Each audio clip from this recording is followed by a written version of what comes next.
साल 2012 की एक सर्द रात थी।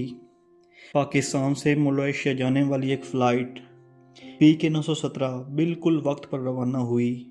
जहाज़ में 180 मुसाफिर सवार थे। सब अपने ख्वाबों और मंजिलों के साथ हवा में उड़ गए। किसी को क्या खबर थी कि ये परवाज़ कभी अपनी मंजिल तक नहीं पहुंचेगी। उड़ान के 2 घंटे बाद रडार पर जहाज़ की पोजीशन अचानक गायब हो गई।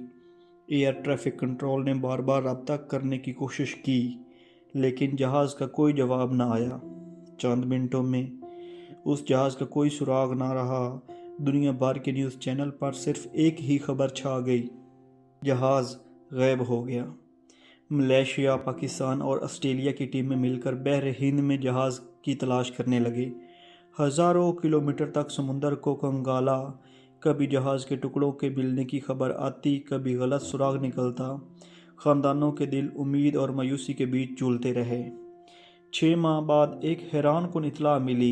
एक माहीगीर ने बताया कि उसने एक रोशनी में लिपटा हुआ जहाज़ समुंदर के एक वीरान हिस्से पर देखा था, लेकिन जब करीब पहुंचा तो वो सब कुछ गायब हो गया। कुछ ने कहा ये वही परवाज़ थी, कुछ ने कहा ये महज वहम है।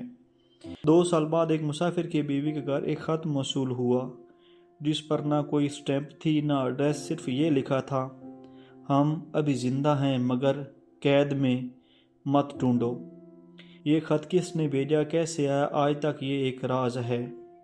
अब 12 साल गुजर चुके हैं, आज भी PK-917 का कोई हतमी सुराग नहीं मिला।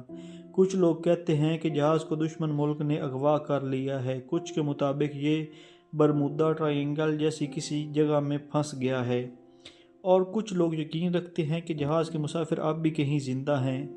मगर हम सब के सामने बस यही सवाल खड़ा है, क्या ये परवाज़ कभी वापस आएगी? अगर आपको कहानी अच्छी लगी हो तो हमारे चैनल को सब्सक्राइब करें, हमें फॉलो करें और कमेंट में बताएं कि आपको अगली स्टोरी किस टॉपिक पे चाहिए और किस तरह की चाहिए। अल्लाह हाफिज़।